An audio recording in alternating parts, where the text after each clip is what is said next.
Hello everyone, welcome to defence Adda 24/7। आज हम इस वीडियो में बात करने वाले हैं कि एसएसबी हेड कांस्टेबल में सिलेक्शन का प्रोसीजर क्या है। तो यहाँ पर एसएसबी का जो हेड कांस्टेबल का नोटिफिकेशन आया है ना, उसमें उन्होंने एक प्रोसेस, काफ़ी लंबा एक प्रोसेस बताया है कि ये जो प्रोसेस है पूरा 6 फेज में ख़त्म होगा।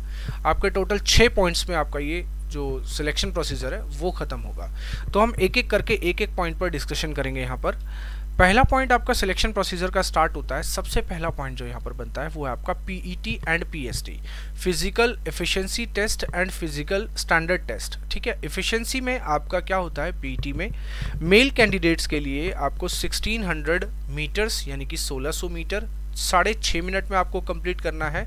और फीमेल कैंडिडेट्स की बात करें तो फीमेल कैंडिडेट्स को 800 मीटर की रेस बोला है 4 मिनट में कंप्लीट करने के लिए। ठीक है, ex serviceman are exempted from PET. अगर कोई एक्स सर्विसमैन है जो ऑलरेडी वर्किंग है कहीं पर या छोड़कर आया हुआ है या कंटिन्यू कर रहा है तो उसको पीईटी टेस्ट देने की ज़रूरत नहीं है, उसको रनिंग देने की ज़रूरत नहीं है।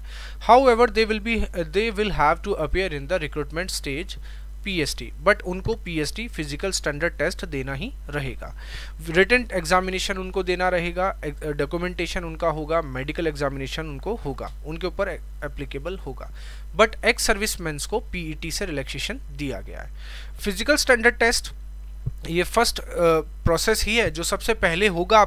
आपका रनिंग, आपका पीएसटी ये तो पहले करवा लिया जाएगा, लेकिन टेस्ट है जो आपका रिटन एग्जाम है वो बाद में करवाया जाएगा। ठीक है, तो पीएसटी में क्या है, जो क्वालिफाई करेंगे उनके बारे में मैं आपको आगे बताता हूँ। तो आगे जो है हेड कांस्टेबल मिनिस्ट्रियल्स के लिए सारे candidates except candidates mentioned in SI second और थर्ड, मेल कैंडिडेट्स का 165 सेंटीमीटर की हाइट होनी चाहिए, फीमेल की 155 होनी चाहिए, चेस्ट मिनिमम उनका 77% होना चाहिए, एक्सपेंशन 5 सेंटीमीटर उनको चाहिए होगा।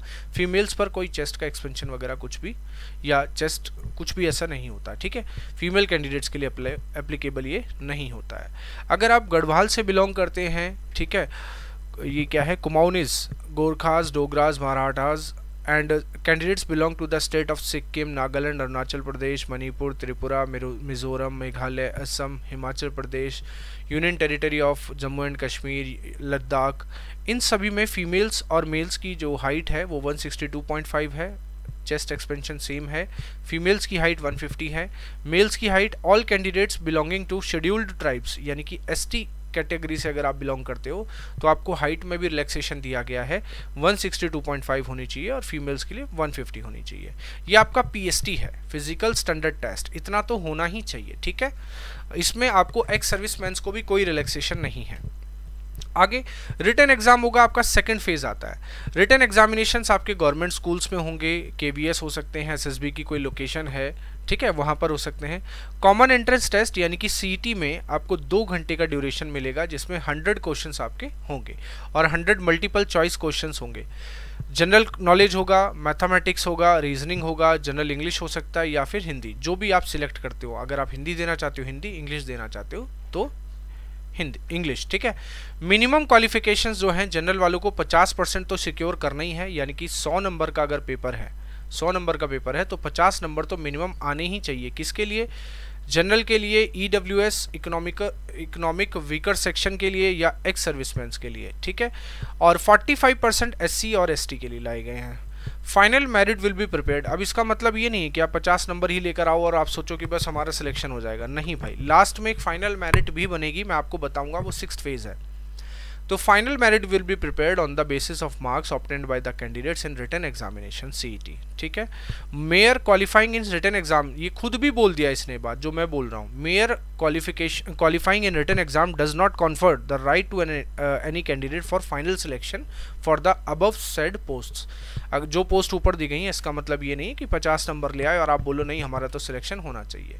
थर्ड फेज जो होगा आपका वो होगा आपका स्किल और typing test.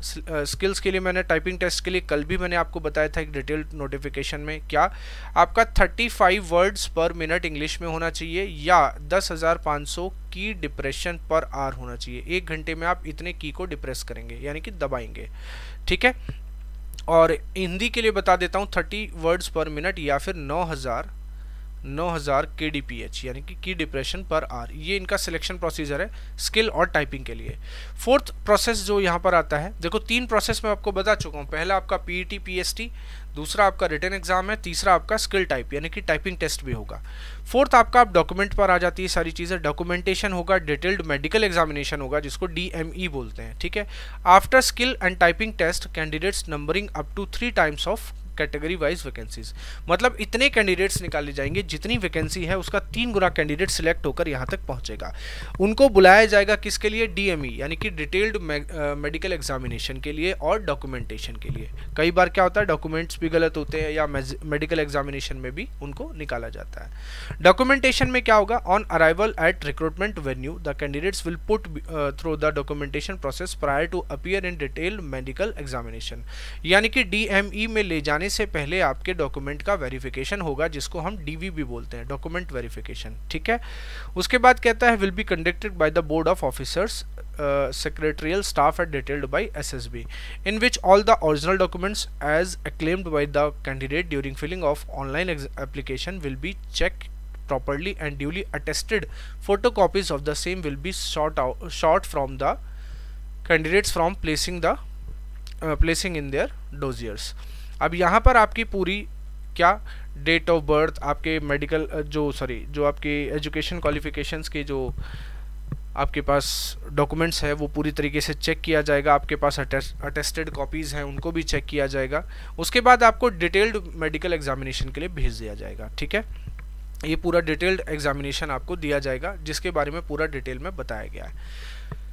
Being declared fit in DME will in no way give any legal claim or right to any candidate for final appointment. इसका मतलब ये भी नहीं है कि DME भी आपने क्लियर कर लिया, इसका मतलब ये भी नहीं है कि आप ये सोचो कि नहीं आपको फाइनल अपॉइंटमेंट हो गया गवर्नमेंट सर्विसेज में। As the appointment will be strictly as per merit of written examination, आपका रिटन एग्जामिनेशन पर भी एक मेरिट बनाई जाएगी। तो देखो ये 5th प्रोसेस है रिव्यू मेडिकल एग्जामिनेशन। अगर किसी को अनफिट कर दिया गया, लेकिन ये है कि वो उस चीज़ को ठीक करके आ सकता है। कई चीज़ ऐसी है जो क्योरेबल है, तो अगर वो वापस आ सकता है उसको ठीक करके, तो आपका रिव्यू मेडिकल एग्जामिनेशन होगा RAME, आप सबमिट करा सकते हो सेकंड अपील से पहले। यहाँ पर बोला गया है साफ, SSB की लास्ट स्टेज से पहले अगर आपने सबमिट करवा दिया कि आप प्रॉपरली फिट है ना, प्रॉपरली अगर आप फिट हैं तो आपको कंसिडर कर लिया जाएगा। 6th जो फाइनल रिजल्ट, और यहाँ पर आती है बात आपके फाइनल सिलेक्शन की। Final merit list shall be drawn on the basis of marks. अगर किसी के 50 हैं और किसी के 80 हैं, आप भी क्वालिफाई करके पूरा आए हो और ये भी क्वालिफाई करके पूरा आया है, तो प्रायोरिटी इसको पहले मिलेगी, आपको नहीं मिलेगी, ठीक है। तो सबसे पहले यहाँ पर एक लाइन और बोली गई है, क्या बोला गया? Where equal marks have been obtained by the candidates their merit will be fixed as per following. कई बच्चे ऐसे होते हैं जिनके नंबर्स वगैरह सब सेम होते हैं, है ना। उसके बाद डिपेंड करता है क्या, in case where marks are equal in written exam the candidate senior in age, आप जो एज में बड़ा होगा उसको प्रायोरिटी दे दी जाएगी। आप अगर एज में छोटे हो तो प्रायोरिटी आपको नहीं मिलेगी, ठीक है। In case date of birth are also same, अगर मान लो दोनों एक ही एज के निकल आई, then the candidates will be given priority based on the alphabets of their number. अगर आपका नाम भुवनेश है और किसी का नाम अमित है, तो भाई डेट ऑफ बर्थ भी सेम, सारी चीज़ें सेम हो रही हैं, तो यहाँ पर अमित को प्रायोरिटी पहले मिलेगी, भुवनेश को बाद में मिलेगी। साफ साफ बोला गया, इस बात को लेकर आप आगे चल के लड़ाई नहीं कर सकते हैं, ठीक है। तो ये आपका पूरा सिलेक्शन प्रोसेस है जो 6 स्टेजेस में कंप्लीट हो रहा है। आई होप कि आपको ये वीडियो अच्छा लगा होगा। अगर अच्छा लगा है हमारे चैनल को सब्सक्राइब कीजिए डिफेंस अड्डा 24/7 को, और बेल आइकन को ज़रूर दबाइए। So thank you so much, I hope ये वीडियो पसंद आया होगा। जय हिंद एवरीवन।